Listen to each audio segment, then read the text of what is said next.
Kalau menurut saya sih pertemanan di sini lebih ke rasa kekeluargaan ya. Karena emang boarding, kan saya juga dulu sempet di boarding ya, Iya. SMP-nya, tapi bukan di sini. Nah itu beda sih rasanya. Orang yang sedikit itu mungkin lebih rasa kekeluargaannya tuh lebih dapet gitu. Jadi kayak bangun solidaritasnya juga lebih gampang karena orangnya dikit, jadi kita juga lebih apa ya? Jadi lebih erat aja, lebih erat gitu. Alhamdulillah belum yang murid rame banget, jadi masih bisa kayak gitu-gitu sih. Iya, itu salah satu alasan kenapa kita memang membatasi jumlah murid yang masuk adalah biar kalian itu ketika memang belum paham di kelas bisa ngetok pintu kamar gurunya ibarat kata ya, atau minta tolong gurunya ketika lagi jam senggang, Pak boleh nggak Pak tadi yang di kelas dijelasin ulang, saya mau nanya untuk soal yang ini aja sih sebetulnya. Iya. Itu berarti sering ya? Sering terjadi. Jadi memang komitmennya kan kita kan ya jangan sampai anak-anak itu kan belajar cuma sekedar belajar aja. Kalau bisa benar-benar paham kayak gitu. Itulah kenapa memang kita melimitasi jumlah murid yang masuk di sini. Serius lagi ya dalam belajarnya, dalam meningkatkan apa ya, hablum minallah dan hablum minannasnya juga. Lebih giat belajarnya sih. Lebih giat belajar. Karena secara nggak langsung kalau kita belajar di kelas itu kita juga belajar banyak hal, nggak cuma belajar Teori doang. aja gitu ya. Kadang ada beberapa juga selingan guru mungkin yang ngajarin kita pelajaran hidup gitu. Nggak cuma pelajaran luar teori. kelas. Iya, itu tuh pelajaran hidup yang paling mahal sih sebetulnya ya.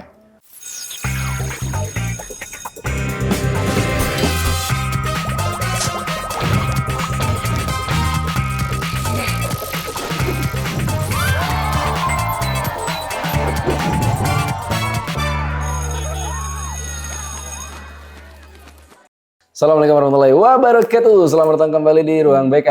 Bareng sama saya Valdo dan di sebelah saya sudah ada Zaki dan Atala. Tepuk tangan dong untuk dua alumni CMS kali ini. Oke, respect. Gimana kalian? Udah cukup lama ya pulang ke rumah ya? Berapa bulan tuh kemarin tuh? Udah 3 bulan. Oh, Zaki 3 bulan. Saya 3 bulan. Gimana? Setelah 3 tahun di sini, terus 3 bulan di rumah. Apa nih perbedaannya nih yang dirasa? Kangen gak sih sama teman-teman selama di sini? Kangen ya. Kangen sih. Bosen juga di rumah. Laki-laki bohong kalau bilang kangen sih. Kalau sama teman-teman kangen sama. Kangen apanya sama teman? Mungkin lebih ke suasananya kali ya. Tapi kan kalian orang Jabodetabek kan rata-rata kan? Iya sih, masih Jababeka sih. Jababeka ya? Iya. Itu kalian masih ini nggak? Masih sering nongkrong nggak di rumah? Ketemu? Oh, kalau sekali-sekali. Sekali-sekali sih mungkin pernah. Ada. Iya. Cuman bedanya ketemu di luar asrama sama kalau bareng-bareng di asrama kan. Jadi tetap ada membangun silaturahmi kemarin ya? Iya. Oke, sebelumnya kita kenalan dulu kali ya. Sebelum kita ngobrol panjang lebar jauh tentang bagaimana perjalanan kalian 3 tahun di sini, terus sekarang sudah lulus, terus universitas dan jurusan yang sudah didapatkan apa gitu kan. Sebelum kita ngobrol ke sana, kita kenalan dulu. Mungkin boleh sok dari ini dulu mantan ketua OSIS dulu boleh. Silakan. Perkenalkan, nama saya Muhammad Atala Zafir. Saya keterima di Institut Teknologi Bandung, jurusan FTI, Rekayasa Industri. FTI itu Fakultas Teknologi Industri. Jurusan tadi apa? Yang rekayasa industrinya. Rekayasa Industri, oke. Saya perkenalkan, nama saya Ahnaf Zaki Gumilang. Saya keterima di Universitas Perguruan Tinggi Swasta Politeknik Astratek di D3 Mesin Otomotif. Jadi Mesin otomotif. Iya. Wah, ini secara gambarannya kalian sangar-sangar engineering semua sih sebetulnya ini. Kenapa kalian memilih jurusan itu? Ini kita spesifik jurusannya nih. Kenapa? Mungkin ada alasan tertentu nggak? Suka mesin? Anak fisika berdua. anak fisika sih. Anak fisika sih. Oh, dua-duanya anak fisika. Emang suka pelajaran fisika dari dulu? Iya, suka nggak suka. Sebenarnya hate love tuh kan. Iya sih. Enjoy banget sih. Enjoy. Hate love, benci tapi cinta lah, kalau kurang lebih gitu kan ya. Boleh. Apa sih yang membuat kalian tertarik sama pelajaran fisika? Mungkin Zaki dulu. Mungkin lebih ke pertama kan dia juga nggak selamanya ngitung ya, ada prakteknya. Terus juga mungkin pembawaan gurunya juga asik. Jadi ya cukup imbang lah antara pembelajaran dan pembelajaran di kelas dengan pembelajaran hidupnya itu cukup balance gitu. Teori yang rumit diimplementasikan dengan cara yang menarik gitu ya, kurang lebih. Kalau Tala apa tahu? Kalau menurut saya sih fisika dibandingin pelajaran lainnya lebih relate gitu di kehidupan, bisa beneran ke gambar. Oh, daripada X kali Y ya. Iya, lebih asik lah ada barangnya gitu. Iya. Kalau X kali Y sama dengan Z kan bingung ya nyarinya kayak gimana gitu kan. Kalau fisika itu benar-benar ya hukum percepatan segala macam itu tuh langsung rumusnya ada di kehidupan langsung gitu Iya, ya. bisa dicobain, keren. Oh, jadi itu salah satu alasan kenapa kalian tertarik pada fisika. Terus Tala tadi kamu di apa tadi rekayasa industri itu buat pabrik-pabrikan gitu apa gimana?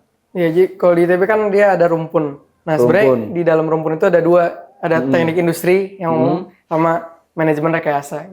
Jadi bagi dua lagi di dalam. Nah, itu ngapain rekayasa industri ini ngapain terbelajarnya?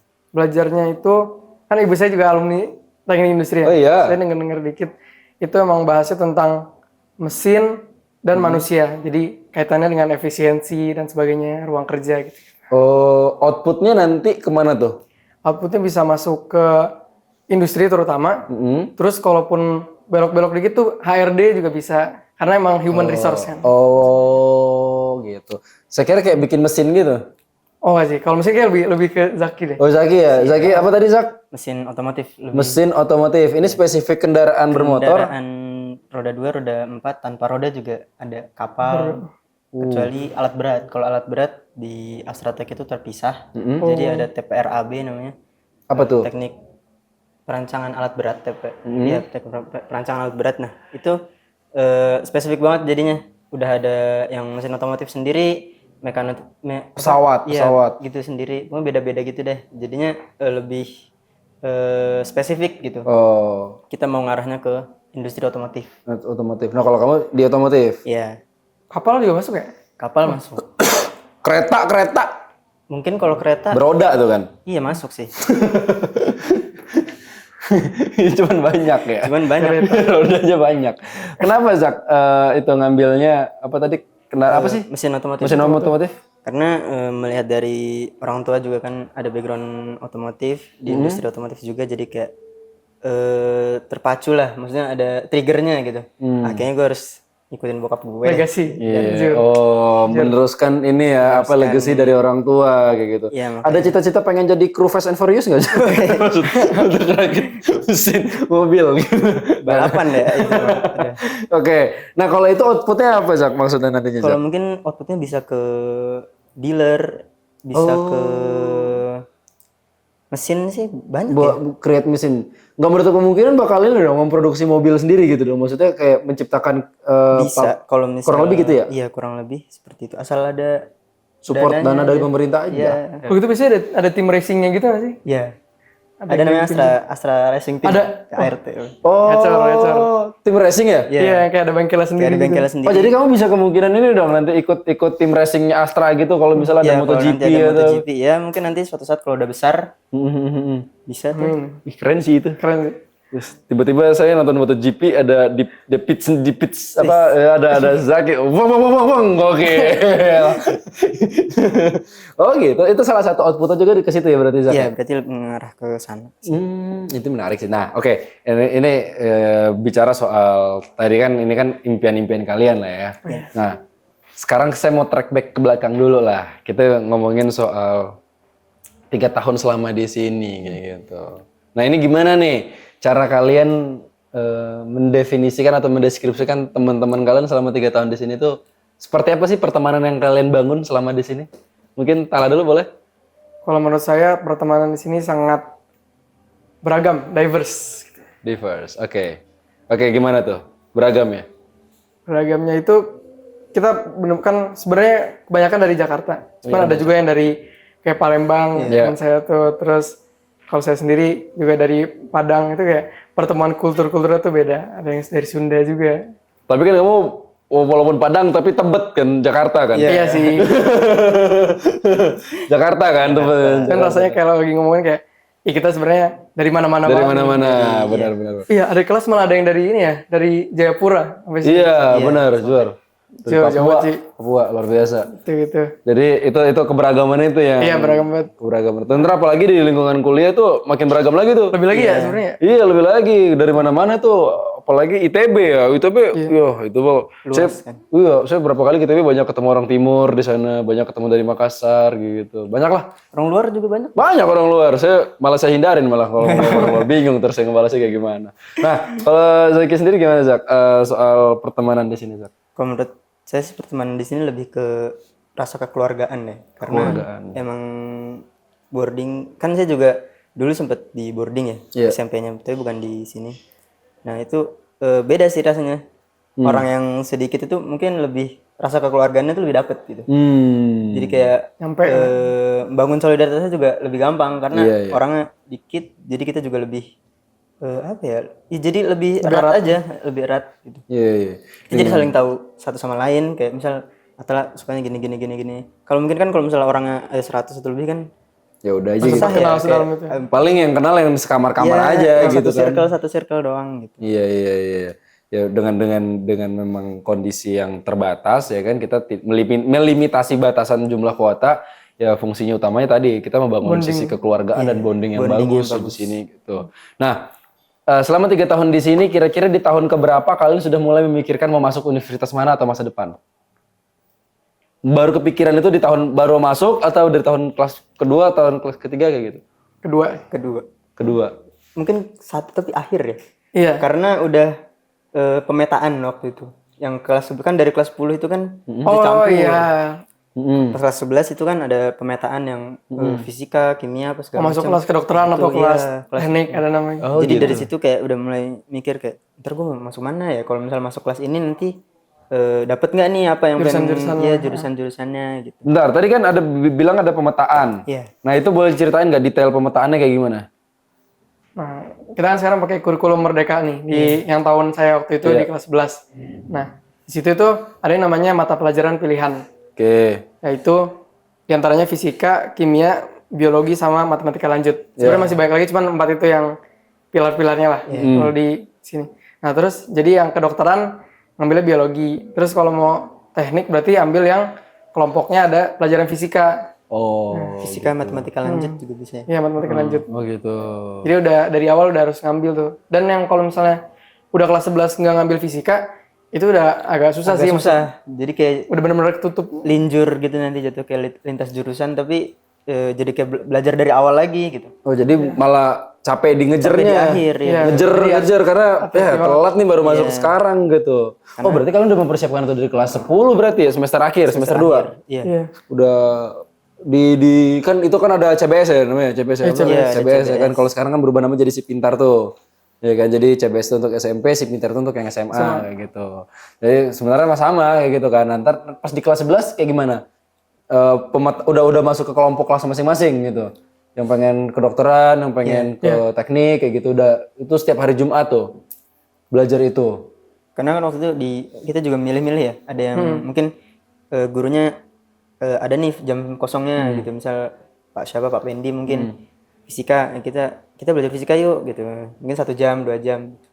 Ya per sesi biasanya. Oh jadi ada tambahan-tambahan gitu juga ya. Bervariasi sih sebetulnya ya. Nah, sebetulnya dari guru sendiri ada nggak sih kayak dorongan saran gitu kayak ini Zak, kalian itu bagus nih di sini.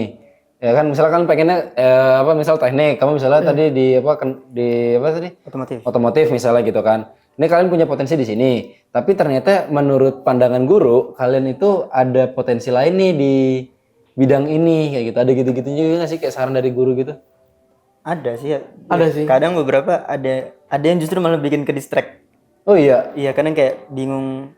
Iya juga ya. Ternyata jago juga sebenarnya di beberapa aspek itu, tapi mungkin kita lebih ke teguh pendirian. Asik. Prinsip. Laki megang prinsip. Asik, itu dia.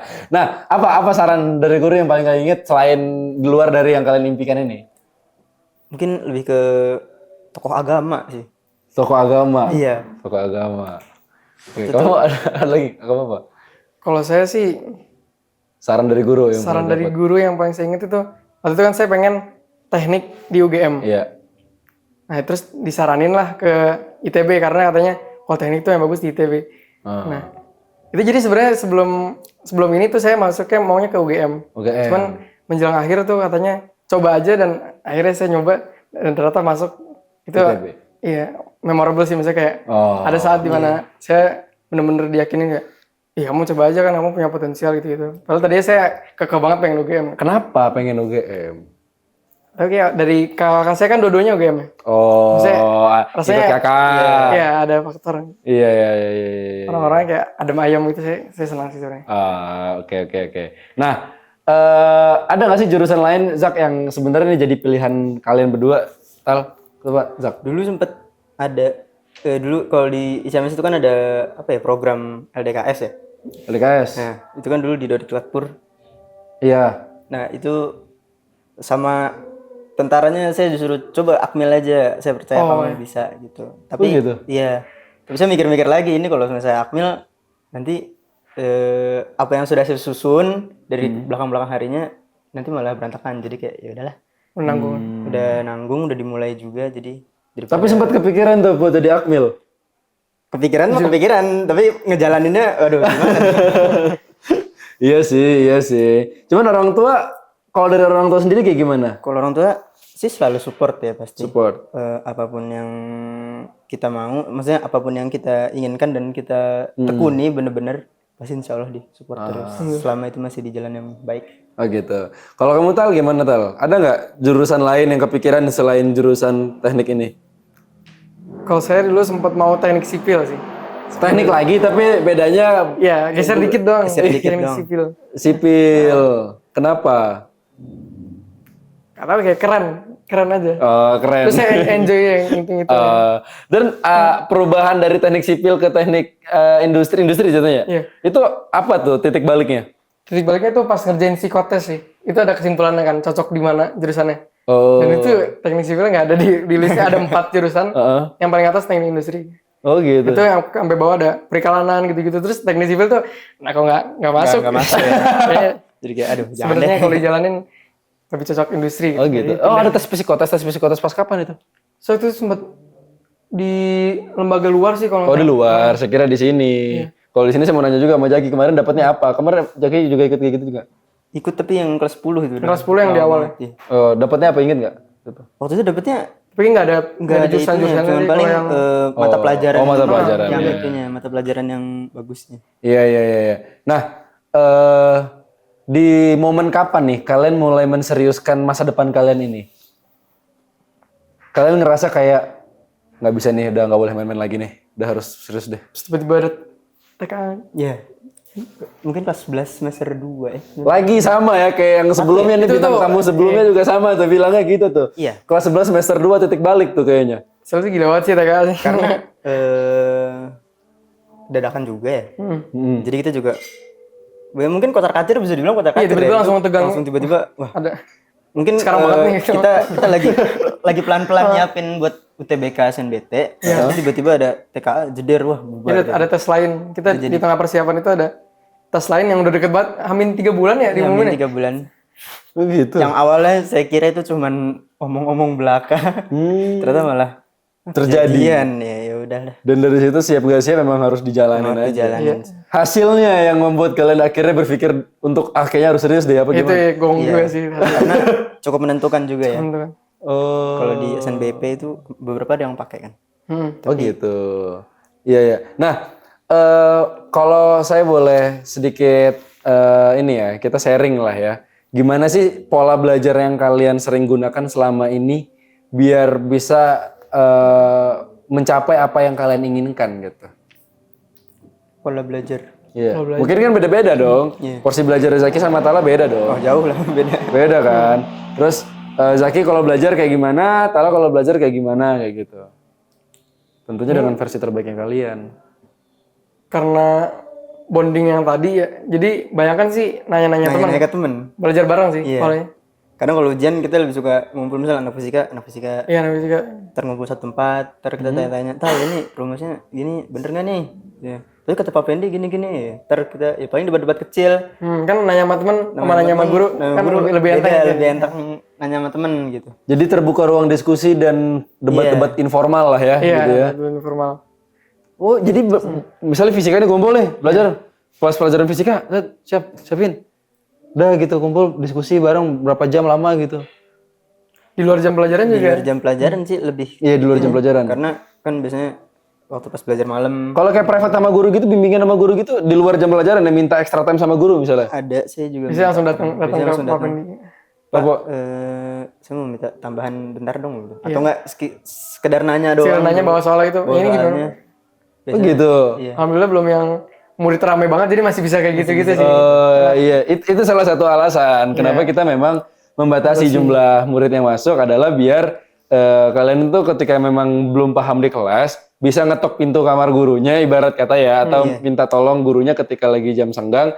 Pak boleh nggak Pak tadi yang di kelas dijelasin ulang, saya mau nanya untuk soal yang ini aja sih sebetulnya. Iya. Itu berarti sering ya? Sering terjadi. Jadi memang komitmennya kan kita kan ya jangan sampai anak-anak itu kan belajar cuma sekedar belajar aja. Kalau bisa benar-benar paham kayak gitu. Itulah kenapa memang kita melimitasi jumlah murid yang masuk di sini. Nah, kalau kayak agenda-agenda belajar malam nih.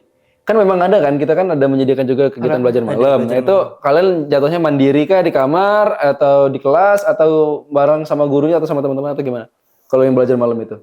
Kadang lebih sering ke mandiri sih. Tapi pernah juga kalau misalnya Biasanya kalau tugas ya kalau. iya kalau ada tugas atau enggak gurunya misal nanti malam saya free ya gitu. Paling biasanya ketemu Kumpulnya di situ. ya, kimia atau gitu. fisika dan lain-lain. Kalian tuh sering ikut tryout gitu nggak sih? Sering sih dari sekolah juga ada. Iya, Dari lumayan banyak tuh. lembaga luar juga kita beli kadang. Gimana tuh soal tryout kemarin? Susah nggak? Kan kalian kan udah ada CBS tuh kemarin tuh. Iya. Yang salah satu latihan lah ibarat kata itu kan latihan mengerjakan teori dan segala macam. Oh iya ada sempat. Nah terus kalian ikut tryout, ngebantu nggak nih CBS ini ke hasil tryoutnya kalian? Cukup ngebantu sih karena naik turun juga kadang ya. Kan beda lembaga kadang beda model soal. Jadi Iya kadang yang lembaga ini susah banget, yang ini ya lumayan gampang gitu. Jadi kadang suka naik turun tapi justru malah bikin kita jadi lebih adaptasi sih. Adaptasinya lebih bagus. Ya lo kan hitungannya 1,5 tahun tuh dihadapin dengan soal-soal terus. Nah ketika CBS tuh kalian dihadapinnya dengan soal atau metode pembelajaran sih sebenarnya? Balance saya sih kadang. balance sih ya. Soal sama fundamental juga kadang dijelasin. Fundamental tuh apa sih fundamental yang diajarin mental? Apa sih fundamental dari sebuah pembelajarannya? Apa sih pengen tahu deh. Fundamentalnya. Teori-teori dasarnya itu sih. Oh, teori-teori dasar. Ya, itu penting juga sih memang untuk diketahui bersama ya. Nah, motivasi belajar kalian apa? Kalau saya boleh tahu nih. Apa sih membanggakan orang tua kah, nilai kah atau apa ada nggak motivasi belajar yang jadi bahan bakar utama lah supaya kalian tetap fokus selama belajar di sini? Yang pertama sih orang tua sih. Orang tua. Karena udah capek-capek kerja, nyekolahin anaknya ya kita harus Kasih yang terbaik. berusaha untuk jadi yang lebih baik dan menggapai apa yang kita inginkan. Oke, luar biasa. Kalau Tala, apa motivasinya?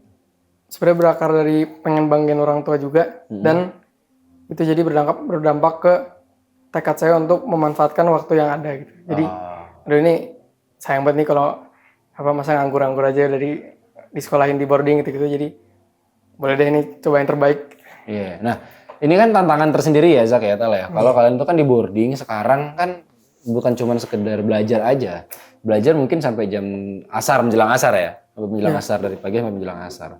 Terus dari pada asar ke sini ke malamnya ke jam 9, bahkan bangun lagi di jam 3, di jam 4 untuk langsung tahajud. Terus agenda malam. Terus belum lagi kegiatan rutinan harian, kegiatan mingguan, bulanan dan sebagainya. Ini kan beredel nih. Gitu kan. Di tengah kalian memang harus ada extra time untuk belajar juga ya, untuk ngerjain soal-soal juga mungkin gitu kan, untuk ngejar impian-impian kalian ketika kalian menjelang lulus. Gimana cara bagi waktunya? Coba antar dinia dan ilmiah nih. Coba nih gimana nih? Itu emang padat banget sih. Iya jujur di sini lumayan padat. Padat. Gimana bagi waktunya? Gimana? Nah, ternyata bisa ya. Kayaknya Karena emang ya kalau di boarding itu kan emang udah terstruktur ya. Iya. Dari guru juga ada yang ngarahin supaya kita juga lebih mudah dan lebih ingat waktu lah gitu. Cekatan. Kayak misal ini jam segini kita ini gitu. Tapi itu juga yang ngelatih kita biar jadi lebih aware, lebih mandiri lagi. Kayak, oh jam segini tuh udah waktunya makan, jam segini tuh udah waktunya tidur. Gitu. Oh gitu. Ya, jadi karena terbantu dengan manajemen waktu yang sudah disediakan selama boarding. Tapi kalian ngerasa kelabakan gak sih sebenarnya? Ngap gak sih napas sebenarnya? Agak sih. Maksudnya Agak ngap. saya sebelumnya kan belum boarding. Jadi dan mungkin pas kelas 10 beberapa orang ada yang kaget mungkin. iya kaget, itu kaget sih. Oh kalau Zaki mah sebelumnya mondok ya Zak? Iya, sebelum Iya. Iya, jadi nggak terlalu kaget dia. Apa yang kagetnya di mana? Kaget itu udah capek nih malamnya, terus paginya itu nggak bisa nego-nego tuh, harus hadir kan udah ada jadwalnya. Iya. Dan udah disampaikan nih jadwalnya tiap hari jam segini. Nah itu benar-benar tiap hari kalau misalnya nggak datang ada hukuman gitu-gitu. Emang disiplinnya dibentuk di situ. Jujur. Di situ kerasa ya. Kerasa. Di situ kerasa. Proses adaptasinya berapa lama Tal kemarin Tal? Setahun sih itu kelas 10 pertama tuh full adaptasi sih menurut saya. Full adaptasi kelas 10 itu ya bener-bener aduh nih gimana nih caranya nih biar bisa maksimal gitu-gitu. Aduh gimana nih gitu. Ya begitulah memang. Saya juga dulu masuk mondok tuh SMA. Jadi kelas 10 buat saya tuh bener-bener Ini gila. Roller coaster banget. wah, luar biasa nih kita nggak boleh nih kayak gini harus bisa beradaptasi dan sebagainya kayak gitu ya. Oke, alhamdulillah nggak kerasa ya udah 3 tahun udah mau lulus juga bentar lagi wisuda, insyaallah besok kalian akan diwisuda juga gitu kan dilepas lah dan diresmikan sebagai alumni kayak gitu kan. Terus gimana orang tua nih setelah kalian tahu mendapatkan hasil terbaik nih yang kalian bisa kasih ke orang tua ya kan sekarang kan jurusan terbaik gitu kan tepat universitas terbaik yang kalian dapatkan hari ini kayak gitu kan, apa nih reaksi orang tua terhadap kalian masing-masing? Coba boleh sampaikan mungkin. Yang pasti bahagia lah. Bahagia. Masih bahagia. Lega gitu sih. Lega sih. Kerasa sih. Tadinya kan nunggu pengumuman tuh kitanya tegang, orang tua kayaknya lebih tegang lagi ya. Nunggu ini, jujur. Iya. Nah, itu sama-sama lega pasti. Ya pasti orang tua akan berbangga diri lah ya. Akhirnya anaknya bisa mencapai impiannya, tujuannya gitu kan. Dan apa yang dicita-citakan anaknya itu bisa terwujud ya gitu kan. Nah, dukungan orang tua yang paling apa ya? Mungkin ya banyak orang tua mendukung kita dari segi materi, finansial, support, semangat dan sebagainya gitu kan. Tapi yang paling berkesan menurut kalian untuk mencapai cita-cita kalian ini dukungan orang tua yang seperti apa? Yang paling benar-benar wah nggak bisa nih orang tua udah segininya banget nih, ini harus nih berarti gitu. Doa orang tua memang senjata paling ini sih, paling mustajab. Jalur langit itu. Pol. Nah, di niat kalian itu di sini, ini bicara jalur langit nih ya. Kalian gimana jalur langitnya selama di sini? Ya alhamdulillah kita kan rutin juga sholat duha, tahajud. Alhamdulillah sholat duha, tahajud. Hafalan, saya mau nanya hafalan. Gimana? Sudah dapat berapa hafalan kalian di tengah kesibukan kalian selama ini? 3. Saya 3. Kamu 3. 4 dan surat pilihan. Oh iya sama surat pilihan. 3 bersama sholat pilihan. Zaki? Aku 4. 4, alhamdulillah. Ya, artinya mencapai target yang sudah ditentukan sama sekolah. Karena kan target kita kan 3 sampai 5 juz. Iya. Gitu kan, dan itu tercapai ya di tengah kesibukannya kalian, luar biasa, Masya Allah. Alhamdulillah. Wah, luar biasa nih teman-teman ya. Perjalanan kalian 3 tahun di sini, saya masuk sini itu kalau nggak salah barengan sama kalian kelas 10 ya? Bener nggak sih? Waktu pertama kali perkenalan di musola itu ya? Bener nggak sih? Kayaknya. Kalian kelas 10 kan itu kan? Kalau ingat Kang Faldo lagi berdiri di situ, Kang Faldo ya? Kok tahu? Iya. Karena waktu itu emang sering konten kan. Iya. Jadi kalian memang kalian masuk ke sini kelas 10, saya juga masuk join di sini ya, gitu kan. Dan kalian udah keluar, saya masih di sini aja. Jadinya masih di sini aja. Oke, mungkin terakhir kali ya pesan-pesan untuk teman-teman yang ada adik-adiknya yang ada di sini deh, biar bisa mengejar cita-citanya seperti kalian. Boleh? Saya dulu deh. Saling tunjuk-tunjuk gini. Mungkin lebih serius lagi ya dalam belajarnya, dalam meningkatkan hablum minallah dan hablum minannasnya juga. Lebih giat belajarnya sih. Lebih giat belajar. Karena secara nggak langsung kalau kita belajar di kelas itu kita juga belajar banyak hal, nggak cuma belajar teori doang. Aja, gitu ya. Kadang ada beberapa juga selingan guru mungkin yang ngajarin kita pelajaran hidup gitu. Nggak cuma pelajaran luar teori. kelas. Iya, itu tuh pelajaran hidup yang paling mahal sih sebetulnya ya. Kalau Tala ada? Ya mungkin semangat belajarnya karena pengalaman saya 3 tahun di sini kan yang dibentuk bukan cuma akademik tapi non akademik sama tadi ada dinia juga. Dan itu bukan hal yang mudah ya. Maksudnya bisa dilalui, cuman butuh spirit untuk melaluinya. Jadi semangat terus ada kelas. Oke, terima kasih, sukses untuk Zaki dan Natala ya di jenjang pendidikan berikutnya. Semoga kalian bisa mencapai cita-cita kalian yang kalian inginkan. Terus mendapatkan IPK yang terbaik. Kalau bisa lulus dengan predikat cum laude ya, dua-duanya ya. Dan tentunya bukan cuma sekedar lulus dengan predikat cum laude, tapi juga ketika lulus nanti kalian bisa bermanfaat untuk masyarakat. Karena kan khairun nasu anfa'uhum linnas ya. Jadi sebaik-baik manusia adalah yang bermanfaat untuk manusia lainnya kayak gitu kan. Jadi pesan dari kita sukses selalu dan selalu berikan manfaat untuk orang-orang sekitar, teman-teman semuanya. Oke. Terima kasih sudah datang di podcast kita, sudah ngobrol di podcast ini, dan semoga ini jadi motivasi juga dan pertimbangan mungkin orang tua yang sedang mencari sekolah untuk anaknya. Insya Allah memasukkan anaknya ke Insan Cendekia Magnet School itu bisa membantu, mempercepat atau mempermudah mencapai tujuan atau cita-citanya setiap anak-anak yang ada di Insan Cendekia Magnet School, termasuk anak-anak ayah bunda semuanya. Terima kasih sekali lagi Zaki, Tala. Sampai berjumpa di ruang PK episode selanjutnya. Assalamualaikum warahmatullahi wabarakatuh.